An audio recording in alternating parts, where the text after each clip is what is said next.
Salut salut, bienvenue dans cette nouvelle vidéo qui sera un avec lecture. Pour moi c'est le troisième que je tourne à la suite et je pense que je vais m'arrêter là pour aujourd'hui parce que 3 vidéos c'est déjà pas mal. Bref, dans cette vidéo de lecture je vais vous montrer ma dernière lecture du mois de mai et mes premières lectures du mois de juin. Du coup c'est parti. Ma dernière lecture du mois de mai ça a été La Fourchette, la Sorcière et le Dragon, donc le tome 1 des légendes d'Alaïa Ezia de Christopher Paolini. À la base, j'avais prévu de terminer la saga L'Héritage au mois de mai, mais du coup, comme j'ai pas terminé le tome 3 et que je ne relirai pas le tome 4, bah du coup, j'ai décidé de lire celui-ci.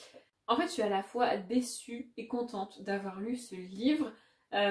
Contente parce que je suis contente d'avoir retrouvé Eragon, et contente surtout parce que ça m'a vraiment encore plus donné envie d'avoir une suite à L'Héritage, et du coup, j'espère vraiment que Christopher Paolini le fera.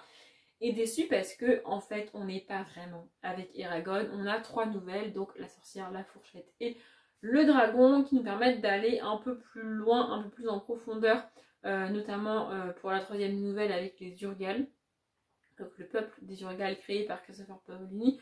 On apprend un peu plus sur leurs coutumes et tout. Alors déjà cette dernière nouvelle est hyper longue et m'a personnellement pas intéressée. Vraiment, je m'en fiche de leurs coutumes et de leurs trucs. En tout cas, présenté comme ça, j'ai trouvé ça vraiment très long et pas franchement intéressant. La première nouvelle, vraiment, je l'ai trouvé cool. On y retrouve un personnage que j'adore, un personnage très sombre et présenté comme pas très cool, mais qui est juste génial. Enfin, personnellement, je l'adore. Et la deuxième nouvelle, j'en ai pas grand souvenir. Ah si, la deuxième nouvelle, je suis con. Dans la deuxième nouvelle, pareil, on retrouve un personnage qu'on a vu à plusieurs reprises dans la saga. Mais on n'apprend pas des masses de trucs sur elle en plus, donc j'ai pas vu l'intérêt de cette nouvelle là. Mais bon, et en fait ce qui m'a vraiment frustrée, c'est que chaque nouvelle est introduite et conclue par Eragon. C'est-à-dire que dans le premier chapitre, en tout cas au tout début de la nouvelle, on est avec lui, on est avec ce qu'il est en train de faire, ce qu'il est en train de construire, ses doutes, ses questions, et à la fin pareil, on revient avec lui, avec ce qu'il est en train de vivre, sur quoi, ouais, c'est les questionnements qu'il a, les remises en cause qu'il fait, il parle avec Saphira et tout. Enfin, et vraiment, c'est ça qui m'intéresse. Moi, je veux savoir ce que Eragon fait après l'héritage, ce qu'il fait après le tome 4 et après toute la saga, où il en est, qu'est-ce qu'il construit, qu'est-ce qu'il fait de sa vie, de son quotidien, comment ça se passe. C'est ça que je voulais voir. Du coup, j'ai eu un aperçu de ça, mais je trouve dommage que c'est pas ça soit pas ça l'histoire des nouvelles en fait, vraiment. Après, ça se lit toujours bien, c'est toujours très bien écrit. Contente de l'avoir lu. Maintenant, l'intérêt de ces nouvelles, je ne l'ai pas encore trouvé. Voilà. J'espère vraiment qu'un jour, on aura le quotidien d'Eragon après l'héritage. Mais bon. Et on a une carte aussi, une jolie carte en couleur. Voilà, c'est joli, hein, le livre en lui-même est très beau, très joli, c'est très cool. Maintenant, c'est pas non plus dingue. Et aussi, ce qui est très cool, parce que quand même la saga est sortie il y a longtemps, c'est que avant de lire les nouvelles, on a un résumé des 4 tomes. Donc Eragon, l'aîné, Brising et l'héritage. Et c'est bien écrit, parce que j'aimerais que les gens arrêtent de dire ça. C'est écrit livre 1 à 4 du cycle de l'héritage. La saga, c'est l'héritage, c'est pas Eragon. Bref, j'ai beaucoup aimé, j'ai bien aimé, j'ai passé un bon moment, j'ai trouvé ça très cool de trouver Eragon. J'aurais aimé passer encore plus de temps avec Eragon. Mais bon, c'est la vie. Et j'ai écouté Justin Love de Jonas, la musique du coup que j'ai écoutée pendant ma relecture des 2 tomes et demi que j'ai remis de l'héritage. Ensuite, j'ai lu Poppy Beam et la malédiction du pharaon de Laura Wood. En fait, pour vous expliquer, et pour ceux qui étaient là la dernière ou pas d'ailleurs, la dernière, au mois de juillet, j'avais fait juillet jeunesse. J'avais lu que de la jeunesse au mois de juillet et j'avais kiffé, j'avais adoré faire ça. Et je suis le genre de personne qui aime bien faire des pales. J'ai besoin d'avoir une palle, d'avoir une plus petite portion de ma grosse palle de prévu à lire. Vous voyez, pour 1 mois ou 2 mois ou 3 semaines. J'ai besoin de ça, vraiment, ça m'aide beaucoup dans mon truc. Parce que l'une des pires situations pour moi, c'est me retrouver face à ma palle en mode qu'est-ce que je lis. Je déteste ça. Par contre, me retrouver face à ma palle en mode qu'est-ce que je vais lire sur ces 3-4 semaines qui viennent, ça j'adore. Du coup, c'est ce que j'ai fait la dernière au mois de juillet. Et du coup, cette année, j'avais préparé ma palle pour le mois de mai et je savais que j'allais faire pareil au mois de juillet, pardon, et je me suis dit mais qu'est-ce que je vais lire au mois de juin, qu'est-ce que je vais faire comme palle au mois de juin. Et en regardant ma palle, j'ai constaté que j'avais pas mal de jeunesse, c'est vrai, mais aussi beaucoup de young adulte. Et du coup, je me suis dit, bah, au mois de juin et au mois de juillet, je vais englober les deux. Je vais faire une grosse palle commune pour les deux et je vais lire que de la jeunesse et du young adulte au mois de juin et au mois de juillet. C'est ce que j'ai fait. C'est pour ça que j'ai fait une palle de août adulte comme l'année dernière, parce qu'après toute cette jeunesse et ce young adulte, j'avais besoin d'un peu plus de littérature adulte. J'ai beau adorer la jeunesse et le young adulte. Au bout d'un moment, de la littérature adulte, je bafouille aujourd'hui, c'est pas mal. Bref, du coup, j'ai commencé mon mois de juin avec Poppy Pim et la malédiction du pharaon, comme je l'ai dit, de Laura Wood. Je crois que je l'avais acheté sur France Loisirs, un truc comme ça. Alors, il est un peu illustré. On a des entêtes de chapitres comme ça. C'est pas toujours les mêmes. Je vais essayer de vous en trouver une autre. Voilà, on a ça aussi. Et on a quelques illustrations et quelques typographies qui changent. Par exemple, comme ça, on a des... Ça, c'est une discussion téléphonique. On n'a pas vraiment d'illustration en tant que telle, en tout cas pas très souvent, voilà, on a des trucs comme ça.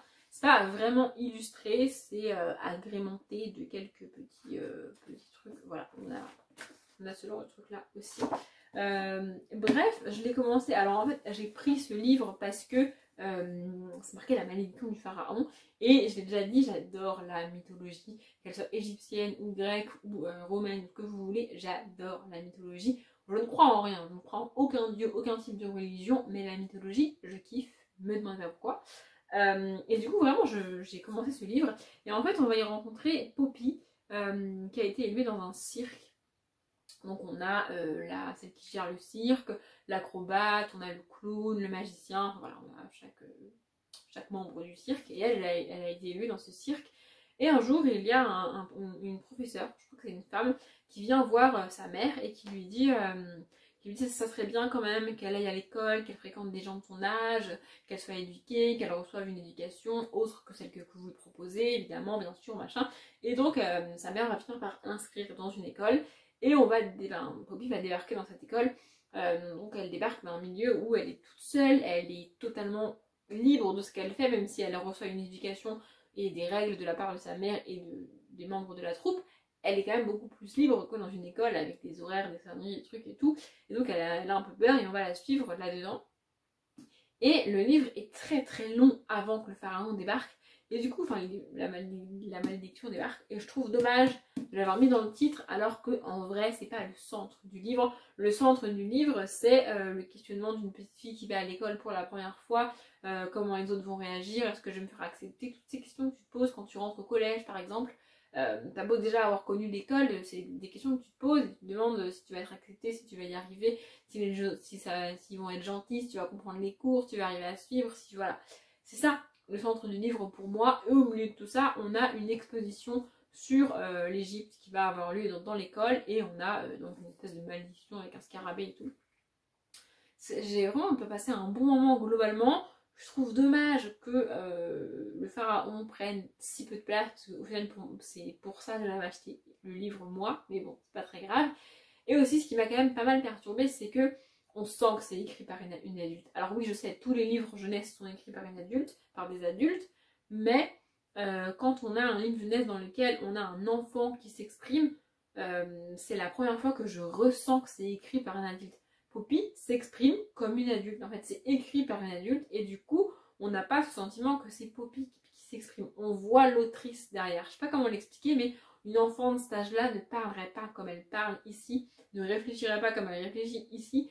Je dis pas qu'ils sont cons, je dis juste que les mots employés et les phrases qui sont faites, une enfant ne les dirait pas comme ça. En tout cas, c'est pas comme ça que moi je le crois quand je le vois.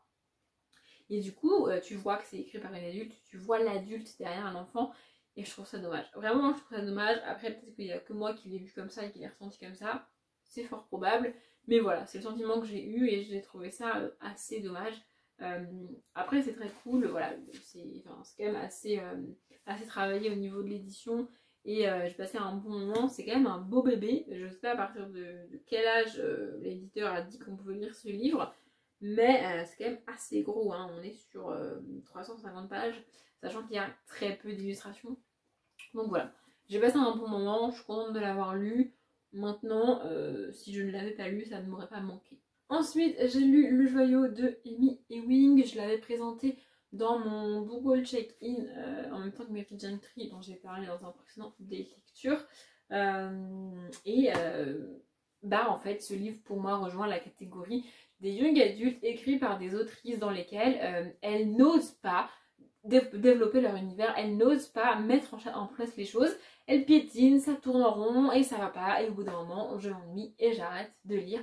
Vraiment c'est dommage hein, parce que il y a plein comme ça d'autrices qui écrivent du young adulte, en général c'est de la dystopie, et tu vois qu'elles ont un univers de dingue, tu vois qu'elles ont une imagination folle, mais elles n'osent pas, elles t'expliquent rien, elles mettent rien en place, elles te parlent pas de l'univers, il n'y a pas vraiment d'action, on tourne en rond vraiment, et je trouve ça dommage en fait, d'avoir cette imagination-là et de pas oser la mettre en place, de piétiner, de perdre du temps et des dizaines de pages à tourner en rond, vraiment c'est dommage. Donc là j'ai lu 170 pages en gros, un peu plus, et je m'ennuie, voilà, je m'ennuie. Ça partait vraiment bien, on y rencontre Violette qui a été éduquée et élevée pour être mère porteuse. En gros, tu passes un test à je sais plus quel âge, toutes les filles passent ce test, et si tu es détectée comme potentielle mère porteuse, tu rejoins une école spéciale et tu vas être préparée pour devenir mère porteuse.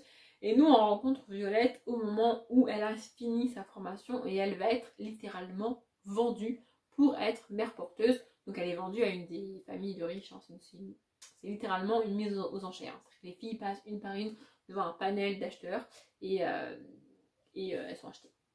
Voilà, et puis en gros après elles intègrent leur famille et on va les suivre là-dedans.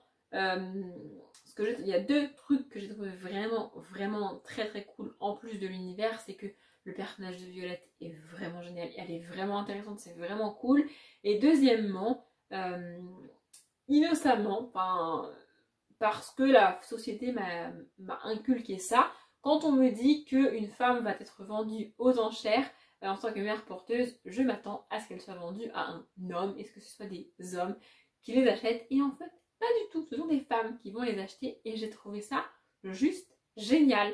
Vraiment, je trouve ça trop cool qu'on n'ait pas ce cliché de l'homme misogyne et masculin et très viril qui va acheter une femme pour qu'elle lui fasse un gosse. Non, on n'est pas là-dedans, et j'ai trouvé ça très cool. Et d'après ce que j'ai compris, il n'est pas non plus question de rapport sexuel pour concevoir un enfant. Donc c'est vraiment top.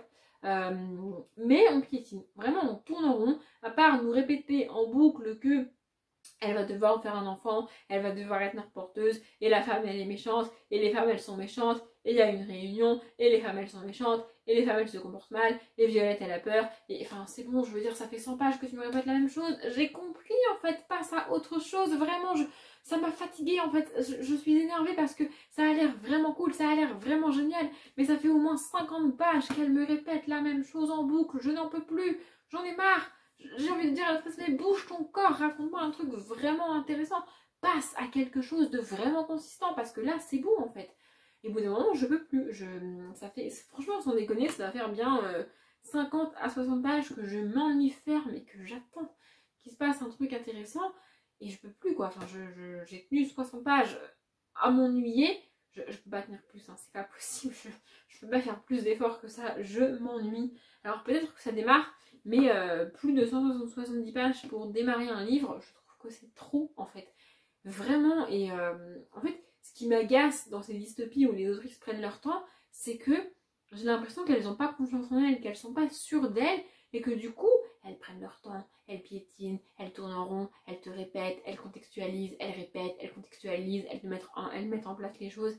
Et elles osent pas aller plus loin, elles osent pas y aller, et j'ai envie de les pousser, quoi, de leur dire vas-y. J'ai l'impression d'être face à un gamin qui apprend à faire du vélo sur les petits trous et qui te demande de lui en laisser une parce que comme ça au cas où. Mais non, vas-y, lance-toi, putain, franchement, je vous jure, ça me rend ouf parce que je suis sûre que toutes ces sagas sont géniales, mais juste pour moi, ça met trop de temps à démarrer et je n'arrive pas à atteindre le moment où ça démarre vraiment. Donc voilà, c'est un échec pour moi, je suis dégoûtée parce que c'est une saga que beaucoup de monde aime, et peut-être que genre dans 10 pages ça allait démarrer, mais ça fait 60 pages que je me fais chier en fait, ça me saoule vraiment, donc j'ai dit stop. Voilà, je suis dégoûtée parce que l'univers a l'air cool, que le personnage est top et que l'idée est juste dingue, mais je m'ennuie, voilà, je m'ennuie, donc tant pis. J'essaierai peut-être autre chose de Amy Wing, franchement je sais pas. Mais juste, c'est vraiment dommage. Je suis vraiment déçue. Mais bon, c'est comme ça arrive, c'est la vie. Bref, j'avais écouté Better With You de Jess McCartney pour cette saga. Ensuite, c'était pas du tout saison, mais j'avais envie de le lire, donc j'ai lu Le Monstre des Glaces de David Walliams. J'avais jamais entendu parler de ce livre, je l'ai trouvé par hasard d'occasion et j'ai pas pu m'empêcher de l'acheter. Lui pour le coup, il est très illustré, vraiment quasiment à chaque page on a une illustration. Et franchement j'ai beaucoup aimé. Le seul petit truc qui m'a fait un peu tiquer, c'est que pareil, c'est un livre vraiment jeunesse et lui pour le coup il fait 500 pages quoi. Alors certes il est très illustré et ça se lit très bien, mais je suis pas certaine qu'un enfant de 8-9 ans soit d'entrée capable de lire 500 pages comme ça. Il y en a qui en sont capables parce qu'il y en a qui lisent bien, il y en a qui aiment lire, il y en a qui dès 9 ans sont capables de lire genre Harry Potter par exemple, tous les tomes de Harry Potter. Voilà, je trouve ça dommage d'avoir un livre aussi jeunesse qui est aussi gros parce que je suis pas certaine que les enfants aient la patience d'aller au bout. Mais bref, pour ce qui est de l'histoire, on va rencontrer une jeune fille qui s'appelle Elsie et qui est orpheline. Donc on est à Londres. Je sais pas si je vous ai montré, mais on a l'illustration du pont de Londres. Bref, on est à Londres. Et donc elle est dans un orphelinat absolument horrible. La personne qui la femme qui tient cet orphelinat est juste une horreur. Enfin vraiment, elle se comporte hyper mal et elle traite les enfants, mais alors comme de la merde. Et du coup, Elsie va fuir, elle va s'échapper de cet orphelinat parce qu'elle en a ras-le-bol et elle préfère vivre dans la rue que vivre dans cet orphelinat. Et elle va donc vivre dans la rue, squatter près d'un musée et elle va finir par rentrer dans ce musée et à partir de là, elle va vivre une aventure dans le musée. Alors c'est pas du tout comme La Nuit au musée, hein, le film, mais voilà, ça m'a rappelé un peu ça. Et donc il va y avoir une histoire avec le mammouth évidemment. Franchement j'ai trouvé ça très cool, c'était vraiment très fun. Elsie est un personnage génial et c'est merveilleux, enfin c'est fantastique, hein, ce qui se passe ne peut pas arriver dans la vraie vie. Mais j'ai trouvé ça vraiment cool, vraiment bien fait, c'est léger, c'est fun, franchement pour les enfants ça doit être génial. Juste c'est peut-être un poil long, mais franchement enfin, l'édition est juste géniale. C'est en noir et blanc, mais moi j'adore les illustrations en noir et blanc, j'aime bien quand c'est illustré en couleur, hein, c'est pas le souci, mais en noir et blanc, je trouve ça encore mieux. Voilà, j'ai adoré ce livre, franchement j'ai passé un super moment. Je pense que je dirais autre chose de David Walliams, c'était vraiment très cool. En plus on est dans le Londres de 1899, donc c'est pas un Londres contemporain évidemment. Vu l'orphelinat, on se doute que, enfin j'espère qu'aujourd'hui ça se passe pas comme ça dans les orphelinats. Mais je peux me tromper. Mais voilà, j'ai vraiment adoré ce livre, je vous le recommande, c'était trop cool.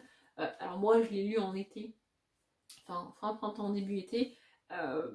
Il est clairement pas mal pour l'hiver, hein, parce qu'il fait froid, on y parle de glace, on est avec un mammouth, enfin voilà, il est bien pour l'hiver. Maintenant, si vous voulez lire demain, vous pouvez lire demain. C'était très cool. Vraiment, c'est un livre dont j'ai jamais entendu parler et je vous le recommande parce que c'était génial.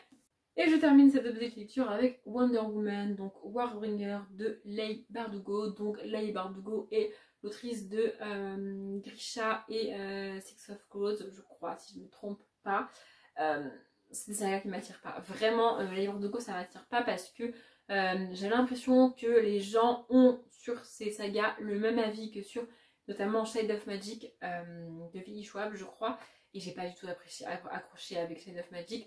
Du coup, je ne veux pas et je n'irai pas ni Grisha ni Six of Crows, ça ne m'attire pas. Je vais y aller à reculons, je vais y aller en me disant que ça va être nul et je vais abandonner au bout de 80 pages. Ça n'a pas d'intérêt, vraiment, donc je ne le ferai pas. Et en fait, j'ai vu, donc il y a plusieurs livres qui sont sortis comme ça, je sais plus, je crois qu'il y a Batman, un truc comme ça. Et Wonder Woman est celui qui m'attirait le plus, vraiment. Et franchement, sérieusement, quand j'ai vu Wonder Woman, je me suis dit, oh trop cool, faut que je le lise, j'ai trop envie de le lire. Puis j'ai vu que c'était écrit par Leigh Bardugo et je me suis dit, ah dommage, ça va pas le faire et tout. Et puis je me suis dit, non, j'ai envie de le lire, j'ai envie de voir ce que ça donne. Écrit ou pas écrit par Leigh Bardugo, je vais y aller. Donc je l'ai acheté et du coup je l'ai lu au mois de juin. J'ai lu même pas 150 pages, 147 pour être précis, parce que ça passe pas. Donc on va y rencontrer Diana, évidemment, qui vit sur l'île des Amazones. Donc voilà, on reprend le principe de Wonder Woman, hein, évidemment, c'est une espèce de réécriture.